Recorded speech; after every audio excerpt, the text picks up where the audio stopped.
I've had many questions surrounding the great Ken Buchanan, alas, no longer with us. Ken was a special character and obviously an extraordinary fighter, becoming the undisputed lightweight champion of the world.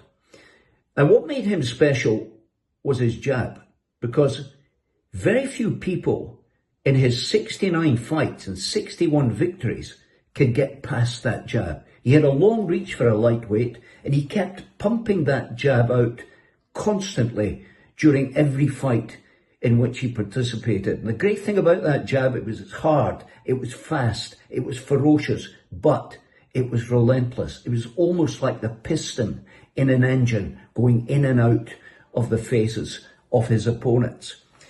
Buchanan and I were Scotland teammates in the amateur days, and we boxed, of course, at featherweight. He defeated me on points in his hometown of Edinburgh. That was a tremendous fight with a big crowd, and it was very exciting, and he won it quite convincingly. However, in his pro career, what he did was quite remarkable, because he went over to Puerto Rico to fight champion Ismael Laguna for the WBC title. And he defeated Laguna in searing hot weather. The temperatures were more than 100 degrees Fahrenheit. And what made it even more difficult for Buchanan, coming from a place like Scotland where we hardly see the sun for 6 months, was that they put him in the blue corner where there was no shade, and they put Laguna in the opposite corner. So what did Jack Solomons, Buchanan's promoter, do? Well, he went into the audience because he'd seen a woman sitting not far from ringside and carrying a parasol to keep her guarded from the sun. And he borrowed that umbrella, and he made one of the cornermen hold it up above Buchanan in between rounds, so he had some kind of reasonable respite from the sun. Buchanan went on, that was 1970, Buchanan went on to become the undisputed champion by beating Ruben Navarro in Madison Square Garden. He was a star, you know. He boxed anybody and everybody that was put in front of him. But the big fight of his career, the one that kind of almost defines him, came in 1971 when, sorry, I should say 1972, when he fought Roberto Duran.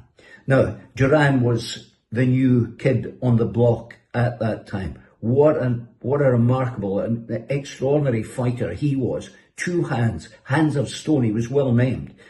Well, what happened was in the 13th round, the end of the 13th round, Duran clearly hit Buchanan below the belt and just after the bell had rung. And Buchanan simply could not continue. He was doubled up in pain. And the referee, Johnny Lobianco, decided that the fight should be stopped, and the decision was awarded to Duran. Now, despite the fact that Duran signed a contract for a rematch, he never followed through with that. He decided enough was enough, that Buchanan was such a good fighter that he would best not risk the title by having a rematch.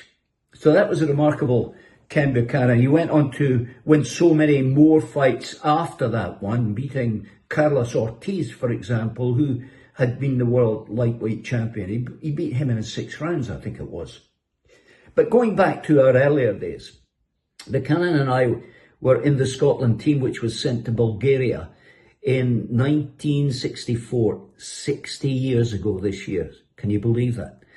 And it was, so we boxed in a place called Plovdiv, which is Bulgaria's second city. And the temperature, again, was sky high. It was extremely warm in Bulgaria in the summer months.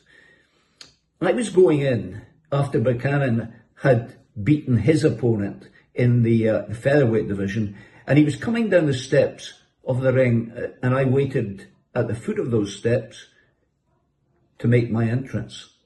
Buchanan said, "Watch out, be careful." And I said, "What do you mean?" And he said, "Look." And he kind of pointed here to his neck. and what we saw were bite marks from his Bulgarian opponent. What was happening, of course, we only saw the marks of the bottom teeth because the mouth guard was in the top.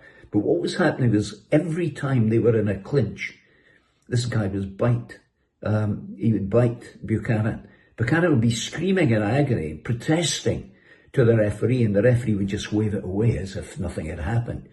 So I went in a little kind of cautious about what might happen to me, but in the event, I defeated my opponent. In fact, the headlines after that in the boxing news here in the UK was that Buchanan and I were the only two boxers to win on that trip. So that was pretty special. It was a great time for amateur boxing in the mid-1960s. And I was very pleased and proud to be part of the Buchanan kind of upbringing in boxing in Scotland.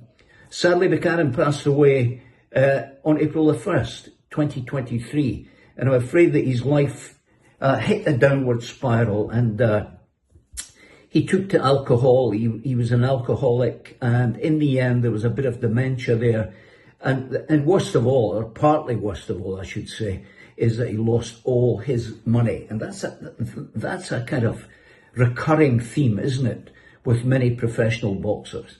But anyway, that was the great Ken Buchanan. Scotland should be proud of him. They still are. And in the boxing world, his name is revered right across the globe.